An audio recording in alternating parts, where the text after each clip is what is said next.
It is my great honor to get to introduce my dear friend, Debra Davidson. Debbie and I have known each other since we were both graduate students in Madison, Wisconsin. It seems like a very long time ago now. And I have been excited to watch Debbie's career and her career trajectory proceed, most recently with her work that she did with the IPCC, but also with her books and her amazingly prolific articles. I actually was just looking through her CV earlier today, and she's had articles in Science, Global Environmental Change, the British Journal of Sociology, Society and Natural Resources, all in the past few years.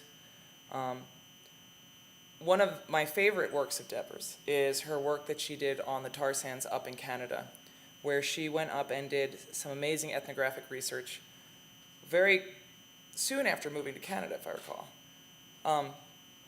And the work from that has been published in a variety of places, but if you haven't seen it, I always encourage people to look, because there are very few ethnographies that talk about the implications of this type of resource extraction.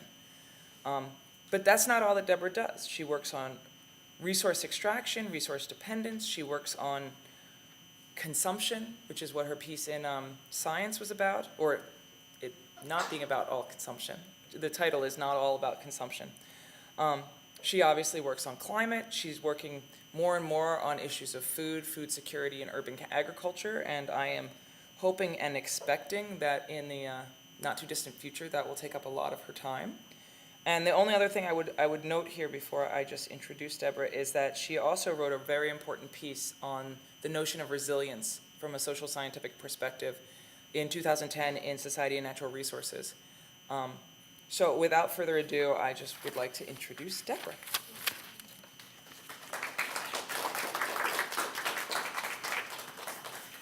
Thank you very much, Dana. I just want to jump in. Well, actually, I can't quite jump in, can I? Because I'm on the wrong program here. With an adaptation barrier. That's right. I'm just gonna repeat everything that Patty just showed us.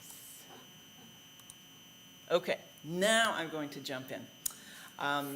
First of all, I really commend the Baha'i chair and Hoda for drawing this linkage between peace and security and our material relationship with the environment and certainly with food and water issues. Of course, I'm going to focus primarily on food here. And I also I want to point out that you're going to hear a lot of overlaps between what I'm presenting here and Dr. Romero Lancau's work, even though we're talking about very, very different things. But I was brought here to talk about this relationship between climate change and food security. Climate change, of course, has a very important relationship with food security because producing food has everything to do with climatological conditions. And so when those conditions change, obviously our ability to produce food is going to change. But what is really important to note is that this relationship is really not this simple. If it were, the research that we do to try to assess this relationship would be a lot easier than it is. So I want to talk about everything else that factors in to this relationship. First, of course, we have to look at demand for food. Population growth also, of course, has a very fundamental relationship with food security. But on top of that, you've got this layer of very big and slow-moving parts called social structures. So our political economic structure, is it as messy up there as it is? Okay, so, okay, sorry about that. It didn't look like that on my computer. Maybe it's a Mac-only PowerPoint slide. Anyway, so we've got things like culture, we've got processes of urbanization, which Patty already talked about in quite a bit of detail, which also have a lot of bearing on this relationship between climate change and food security. And then in the middle of that, you've got a whole bunch of organizational actors that have a huge amount of influence on our relationship to food. Of course, all of those agribusinesses, from those who are the suppliers working on the fields producing seeds, to retailers, to processors, they all have a huge role in this relationship. And then, of course, there's our regulators, our elected officials, the extent to which they think food security is important, the extent to which they have close relationships with agribusinesses also factor in quite a bit.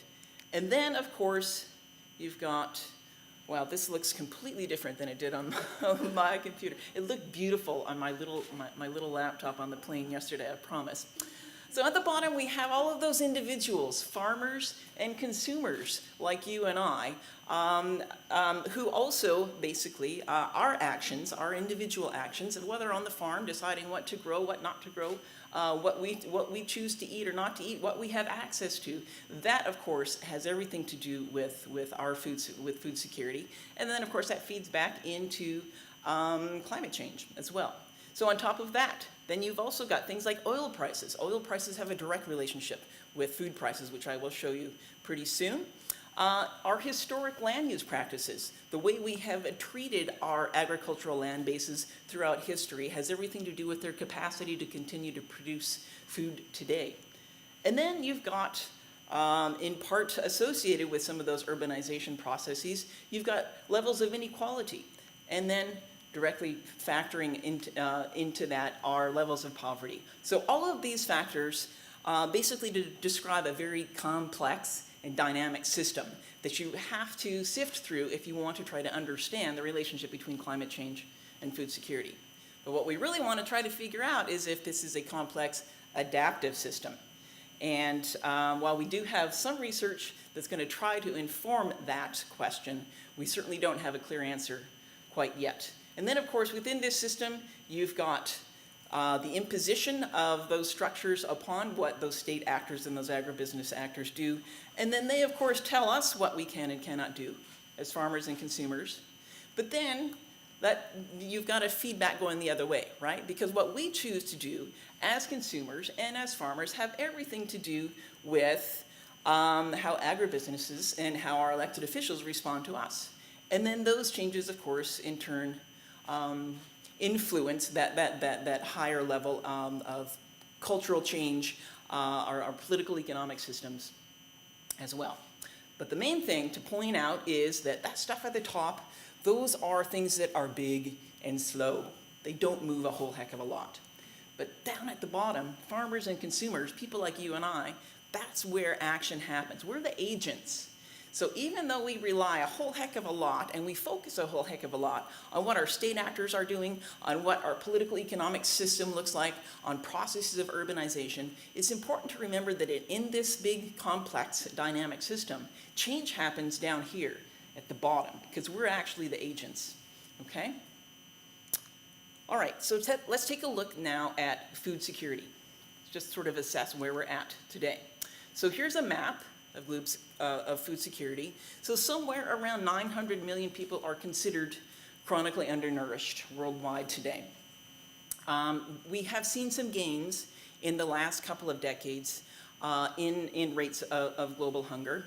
But nonetheless, 900 million people is still a very, very large number of people. But more importantly, take a look at the places where we have seen in the past decreases, and where we have seen some rather dramatic increases in food insecurity, places like North Africa and Western Asia and sub-Saharan Africa. But more importantly, even though we've seen some progress over the last couple of years, food security is named one of the 8 key risks by the IPCC, and this is important. And if you take a look at this map, this basically describes who's at risk, not who's currently food insecure, but who's at risk of food insecurity around the world. And one of the things that I think is really important to point out in this map is how few places really have low food insecurity risk. Basically Australia, Europe, and then North America, not including Mexico. Everyone else basically faces either medium to high to very high risk of food insecurity across the world. But even with that, bearing that in mind, if you look at those green places, you're thinking, thank God I live in a green place. Well, it doesn't necessarily mean that if you live in a green country that you're immune to food insecurity either. So here in the United States, for example, we've got about 15% of us who are still considered food insecure. Who are those individuals? Is that relatively evenly distributed? Well, no, of course not. These are the groups, basically, that face the highest vulnerability of food insecurity here in the United States. So single mother households, food insecurity, basically among single mother households, is over 35%. Okay, single dads, the same thing. And then the next highest group is basically households with kids under 6. So who's our most vulnerable group in the United States? It's children. Children are our greatest food insecurity risk here in the United States. And that's also true in a lot of other countries as well. It's the children that are really facing the highest risk of food insecurity. Okay, so that's basically the state of food insecurity today. So what does climate change have to do with this, and what is climate change going to do to food insecurity in the future? Well, let's just take a look at some of the findings from the report that was just released a month ago. So this is coming from Working Group 2, Assessment Report 5. So I'm using acronyms just to save room in some of these slides. From Chapter 7. Chapter 7 is the Food and Agriculture chapter. Strongly encourage you to at least take a look at it. It's got a wealth of information in it. This is basically just a rough summary of the state of research on observed impacts of climate change on productivity in agriculture. Now, it's important to remember that there's so much noise in the data because there's so many other factors that affect our rates of food production. Changes in levels of industrialization, for example, has everything to do with productivity. So it's really hard to isolate climate change as a factor affecting food production. But we are starting to accumulate enough studies and enough studies that are in agreement to basically come up with the patterns that you see in front of you today. So in general, the majority of the studies that have been done indicate that climate change has had somewhere between 0 and negative 2.5% impact on productivity so far. That's up to today. We're not talking about projections yet. And then you can look down at the bottom graph, and that basically shows not only variation in the kinds of studies that have been done and where they've been done, and on the crops that they've been done on, but also the high levels of variation in terms of basically where we see more or less of an impact as a result of climate change. Okay, so we're moving into the future now. This is basically a similar kind of summary of all of the studies that have been done on what the projections are for the future impacts of climate change. Okay, so for example, from the 2010 to 2019 bar, what you can see is the median basically suggests that about half of the studies imply that during that time period, about half of the studies suggest that we'll see an increase, and another half suggests that we'll see a decrease in production. That's because in some places at higher latitudes, the warmer temperatures will potentially lead to increases in productivity. And also the impact of CO2 actually can enhance growth in some of our crops. But as you move over time or forward in time, a greater and greater proportion of those studies suggest a decline. In fact, some of them quite a large decline in production. Okay, so just to give you a few more specifics, looking at global projections at more or less around the time of 2050. And this also gives you an idea also of how widely varying these studies are, because when you start to make projections into the future, it depends entirely on the climate model that you use and all of the factors that you assume in those models and so forth. But for corn, we're looking at anywhere between a 4 and a 12% decline by 2050. For rice, somewhere between a 9 and 12%, and for wheat, between 10 and 13%. Those are global averages, okay? And to generalize that even further, each additional decade of climate change is expected to reduce our yields by about 1%. So we're supposed to go down by about 1% per decade as a result of climate change. Now, that doesn't sound like a whole lot, and unless you compare it to the fact that with projected population growth, we should be increasing by about 14% per decade our agricultural productivity, just to keep up with demand in response to population growth. And then finally, it's very likely that changes in temperature and precipitation, without considering the effects of CO2, will lead to increased food prices by 2050. Bearing that in mind, the huge range of estimates for price increases go from 3 to 84%. So they're pretty much all over the map, which just gives you a sense of how hard it is to estimate something like the price of food in 2050. There's so many other factors involved in those kinds of estimates. Here in North America, again, drilling down a little bit further, you can see again the high level of variability by crop and also by region. So it makes a whole heck of a lot of difference whether you're growing winter wheat in the Northwest or whether you're growing corn in the Southeast. And I'm not going to go through all of those in detail here, but you'll have the PowerPoint slide if you're interested. And also, of course, you can refer to the report itself to take a closer look. Okay, so what are some of the key factors here? Why does climate change have an effect, and what are the reasons that we're concerned about climate change's effect on production? Well, the first one, okay, is basically global warming itself, the average rise and increases in temperatures. The important point here that a lot of people don't realize is that the relationship between temperature and growth is not linear. Okay, a little bit more warmth basically leads to better growth. I live in Canada, and I'm lucky to have ripe tomatoes maybe 50% of the time, and it really depends on how warm our summers are.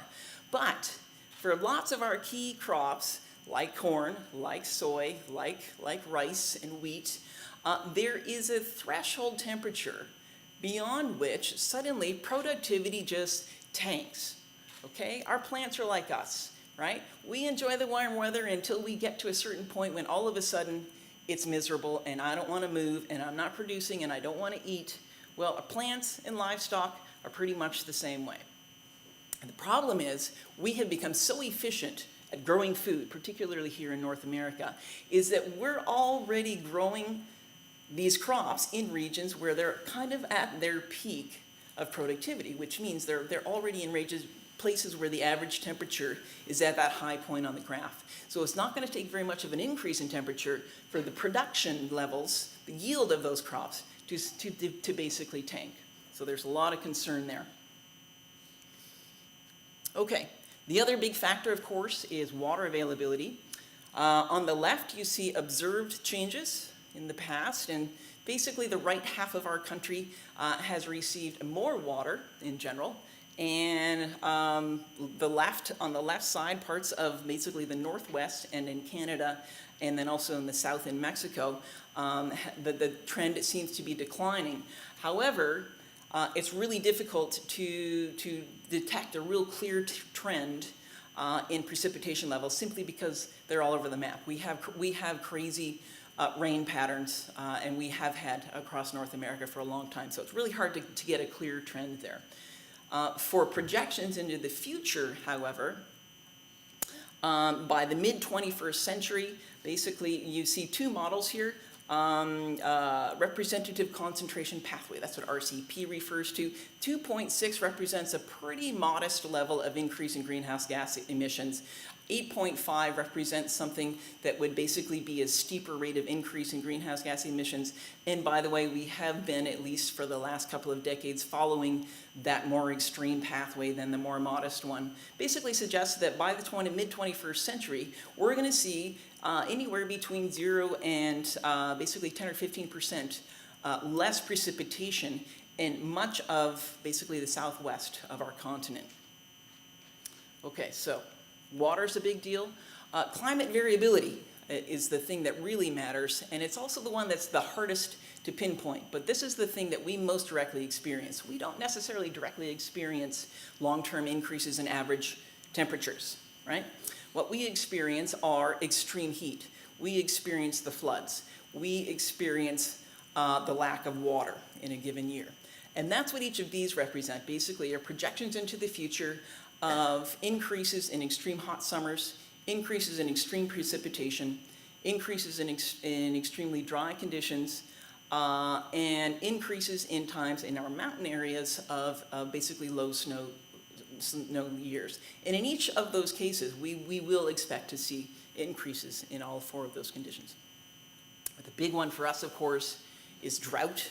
This is what the United States looked like back in 2012. And here's what it looks like today. We've had a little bit of relief through the Midwest, but basically those drought conditions have more or less just sort of migrated west and south and become more concentrated in places like California, which geographically is not a huge proportion of our continent, but it is very, very huge in terms of food production.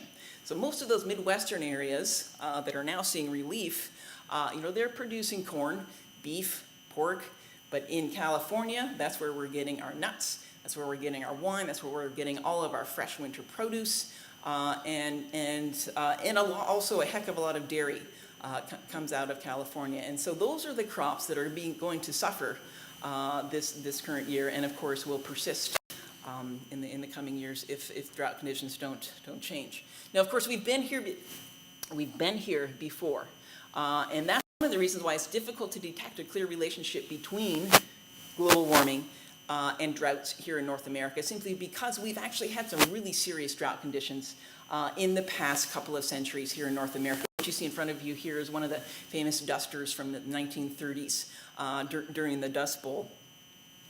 But the projections, nonetheless, as I showed in that previous slide, are for increased frequency of those warm summers and water availability declines, which are basically drought conditions. Okay, so now I want to share with you just a handful of key non-climate drivers that matter on this map. We've already spoken with Patty about urbanization. There's also population growth that we need to consider. We're running at around 7 billion.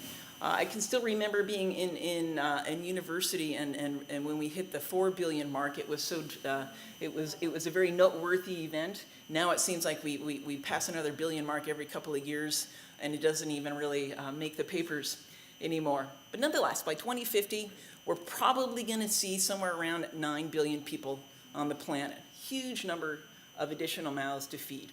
And then, of course, there's urbanization, the fact that the majority of us now live in urban areas, and that proportion will continue to grow. So these are people who are not living on farms and not able to subsidize their food consumption with land. That's the key, one of the key points in the relationship between urbanization and food security. Arable land per capita is also going down everywhere, which basically translates into less land and the need to grow more food on it. Okay, and then there's poverty. And what you'll see here is the numbers of people considered in living in poverty are higher than the numbers of people who are considered chronically undernourished. So it is still, there are still a number of people who are living in poverty, but nonetheless have food security, and that just simply depends on those local factors. Patty talked a lot about how local context matters a lot. But there's a lot of people who can still, basically subsist with a reasonably safe food basket while living on less than $1 or $2 a day. But what you can see here, number one is, as with those food security numbers, poverty seems to have been on the decline for the last couple of decades. But nonetheless, according to the IPCC, climate change is going to significantly compromise our ability to continue along that pathway. And it's going to create new poverty traps. So basically places where people who are not necessarily considered to be in poverty now may basically be exposed to more poverty conditions. Here in the United States, we've had an ongoing battle with poverty, but as you can see, there's no clear trend, except the long-term trend, at least if you compare those 1967 numbers, are that amongst most of these groups, which basically include rural, central city, metropolitan areas, and suburbs, have been on the increase. One of the key points here, I think, is that the only one that has decreased slightly is for rural and small towns. And they have been replaced by people living in the central city. So people living in our urban core, that's where we're experiencing the highest levels of poverty, basically close to 20% poverty rates in our urban core. Okay, and I also mentioned oil prices. I don't want to dwell here, but I think it's very important to note, because of the nature of our industrial agricultural systems, the price of oil dictates almost directly the price of foods. And so as we're going to continue to see more volatile oil prices, we're going to see more volatile food prices, regardless of what happens with the climate. Okay, so moving into adaptation, are we going to be an adaptive system, or are we basically just going to have to sit around and wait for the genetic drift to take us in the right direction? So are we going to be a mollusk, or are we going to be humans? First of all, what's in a word? What do we mean by adaptation? Well, according to the IPCC, adaptation is the process of adjustment to actual or expected climate and its effects. In human systems, adaptation seeks to moderate harm or exploit beneficial opportunities. Okay? But it's not enough just to have the definition, to know what the word technically means. There are a couple of other key points that I think are important to note. Number one is the difference between autonomous adaptation and planned adaptation. So autonomous adaptation basically represents the aggregate effects of more or less reactive individual responses. So if we all more or less decide to drive our car less, that's an individual response, maybe to oil prices, and that's going to have an aggregate effect. But that's something completely different than a planned adaptation, when a community gets together and says, okay, we need to invest in a new water management system, and we need to provide loans to homeowners to upgrade their homes and so on and so forth. That's a planned adaptation, okay? The next thing that's important to note is the scale. Who's doing the adapting? Are we talking about a household and their adaptive capacity? Are we talking about a farm or an economic sector or a whole system like our agri-food system? And adaptation at one level doesn't necessarily translate into adaptation at another level. Okay, so an individual farmer who decides to leave the farm and migrate, that isn't necessarily beneficial to the agri-food system, obviously. A community that decides to invest more in irrigation, that will have a positive adaptive effect on production in that area if it's drought prone, but that's also drawing down the groundwater, which will lead to competitions to other water uses, and irrigation takes a huge amount of capital, and it also takes energy to run those pumps. So there's all kinds of sort of adaptive and maladaptive processes that you have to keep in mind when you're thinking about adaptation. Are we just talking about the adaptation of households, or are we talking about the adaptation of our agri-food system and our ability to continue to provide for food security? Okay. Last conceptual point on adaptation are basically the different levels of adaptation. What are we talking about when we talk about adaptation? Because there's a lot of, I think, mixed metaphors and terminologies that one can hear when you hear conversations about adaptation. First of all is, what do we mean by maladaptation? That basically means an adaptation that basically has the opposite of its intended effect, or has a negative effect on some other process. So for example, an individual farmer who responds to declines in production by basically engaging in production intensification in certain ways can have a maladaptive effect if that ends up basically consuming more resources, more chemicals, more water, and makes that person more or less even more exposed to the next extreme weather event. Oftentimes in food price spike situations, households will basically engage in consumer hoarding. Right? They'll run to the store and get as much food off the shelves as they can, as soon as they can, because they're afraid that they're going to run out. That in effect leads to further price increases. So that basically has a maladaptive effect on the larger system of food security. Coping, on the other hand, isn't necessarily adaptation. It doesn't improve one's capacity to deal with the next hazard. And that could include things like offering farmers disaster relief, absolutely necessary after a natural disaster, but if that's all we're doing, then we're really just coping with the situation. We're not improving the situation. Poor households facing price increases, they can spread their dollars a little bit more thinly. They can skip meals. They can have smaller meals. That happens all the time. That's a coping mechanism. It doesn't improve their capacity in any way, right? Then the other two are incremental adaptation and then transformational adaptation. So incremental adaptation are steps that are going in the right direction, but they're going somewhat slowly and perhaps at a relatively smaller scale, and might or might not be enough depending on the risk that we're talking about. And then finally, there's transformation, completely changing that system into a new direction that is more climate resilient. And the example that I'm going to talk about later is basically talking about urban or regional agri-food systems. Okay, so let's take a look at those two actors, farmers and consumers, a little bit more closely. Adaptation on the farm can take a number of different types. Crop insurance is an obvious one, and we are relatively well insured here in the United States. Go to Mexico, not so much. Crop insurance is actually pretty rare among small farmers in Mexico.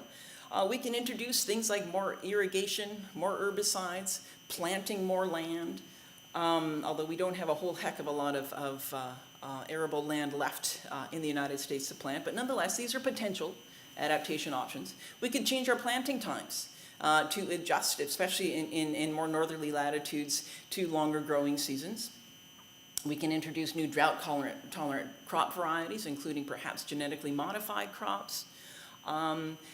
Digging a little bit more deeply, there's all sorts of opportunities to change the way we manage our soil that will lead to better water retention as well as better nutrient retention, which can have not only adaptive effect, be more resistant to things like drought conditions, but also have a mitigative effect because soil is a great carbon sequester as well, which I'm not going to talk about a ton here.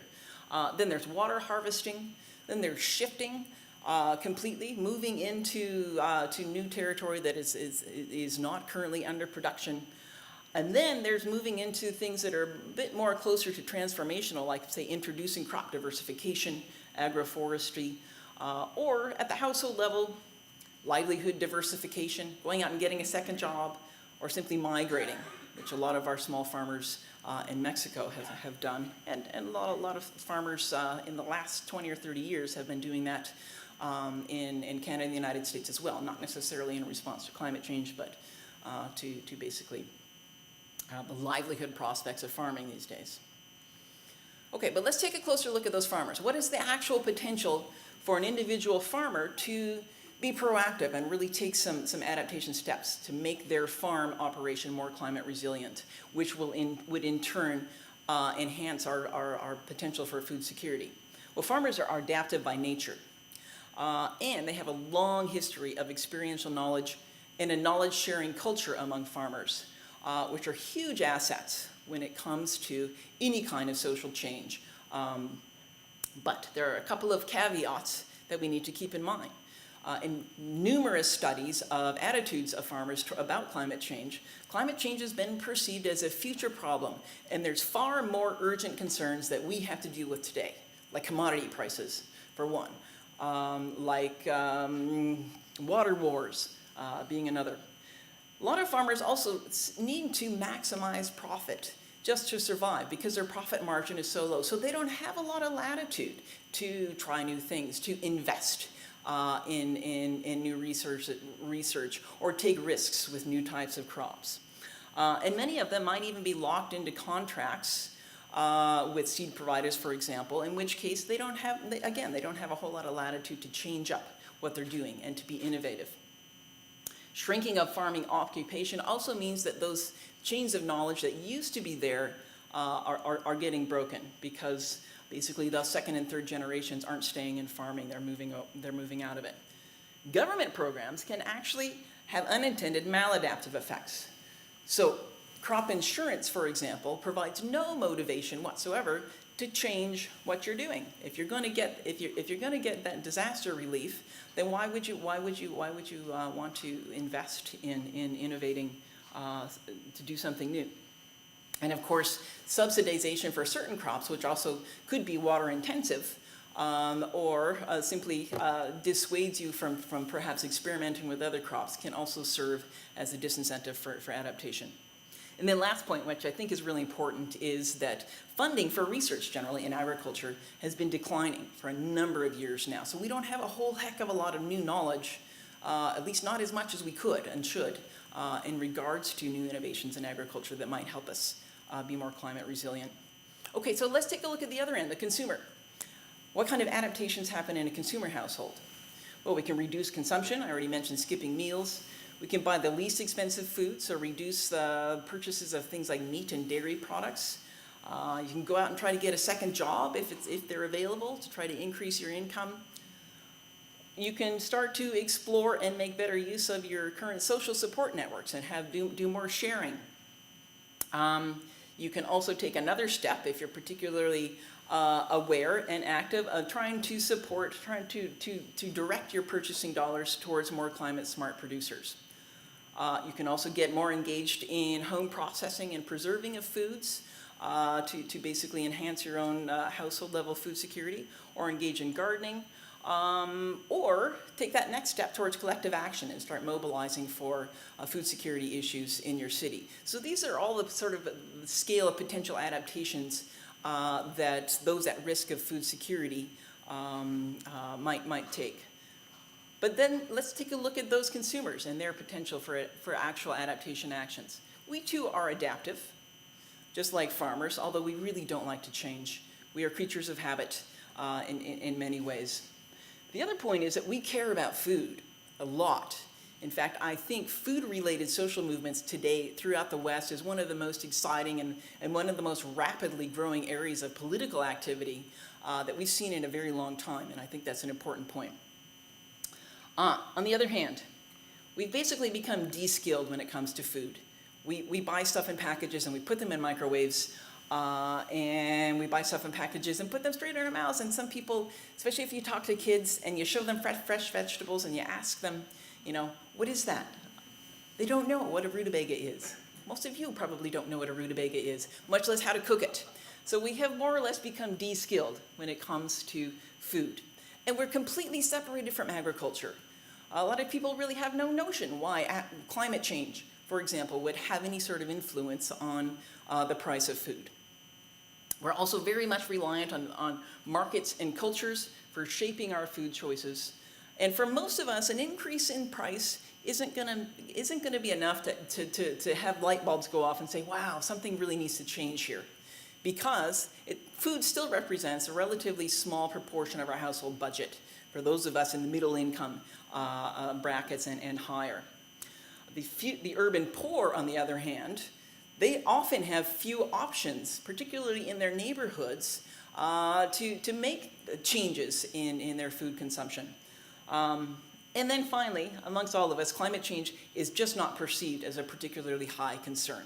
In fact, other than places like Russia and Japan and China, the United States has the lowest, in lots of recent survey data, the lowest level of expressed concern for climate change. Interestingly enough, one of the highest is Mexico. So Patty can explain that, but people in Mexico are really concerned about climate change. And maybe that means they're going to do something about it. Okay, so now I want to close by talking about a new trend, although it's really not that new, and it's called urban agriculture. And this is a potential form of transformation that will have basically, that can engage both those farmers and consumers and have the potential to perhaps represent a very important safety net when it comes to food security risks. So urban agriculture has been practiced for as long as there have been cities. However, today in the developed world, it seems kind of new because ever since World War II, urban agriculture, food production in cities has in some cases been actively discouraged. However, places in the developing world, they never stop practicing agriculture, so you still see lots of urban agriculture taking places in places throughout Asia and Latin America and Africa. But here it's pretty new, relatively speaking, and it can take all different kinds of forms. It can be very low-tech. It can be very high-tech hydroponic operation in an abandoned warehouse. It can be small-scale or large-scale. It can be subsistence or market-based. It can be right within the city, or it can involve farmers living on the outskirts of cities, okay? Here's what we know so far. And research on urban agriculture is really it's only a few years old, which makes sense because urban agriculture here in the West hasn't been around a whole heck of a long time either. The numbers involved have been growing very rapidly. tends not to be motivated by climate change concern. People who are getting involved in urban agriculture activities are doing so because they want to get out, they want to change their relationship to food and all sorts of other positive things, but not necessarily because they're concerned about climate change. There's research showing that there's very direct health benefits, and it's a source of employment. It's a great community building exercise. Participants, even amongst youth, participants who begin to participate in urban agriculture end up eating more fresh food. It has therapeutic effects, so lots of people who basically have experienced some sort of trauma in life or have dealt with some sort of health complications.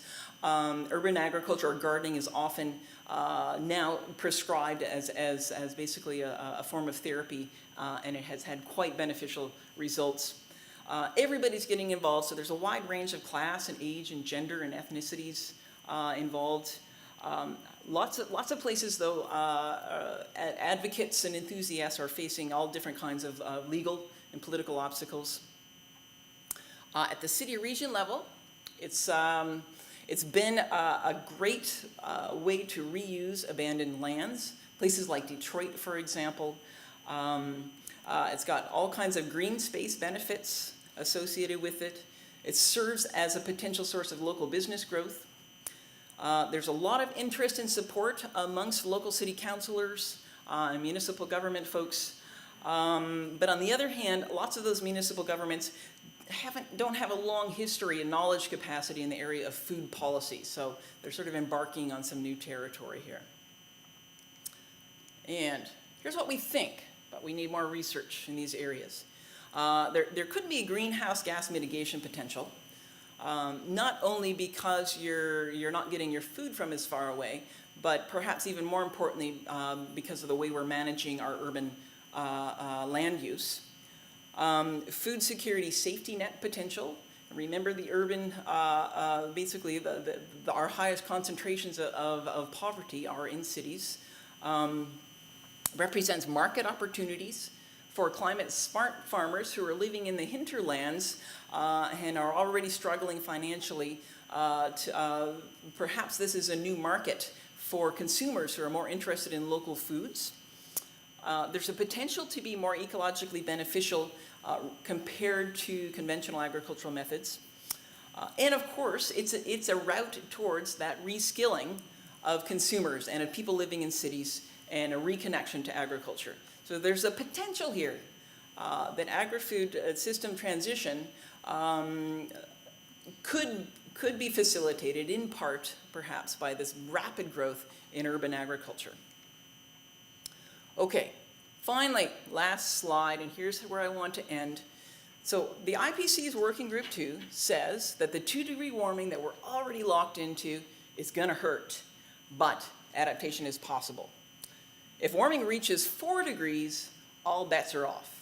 Okay? No amount of adaptation is going to help us maintain any sort of reasonable quality of life at a 4-degree warming. Working Group 3, however, and they're the ones that focus just on mitigation, state that after decades of international efforts at climate change mitigation, we need a plan B, because what we've been doing so far hasn't been working. Well, guess what? Plan B is you and me.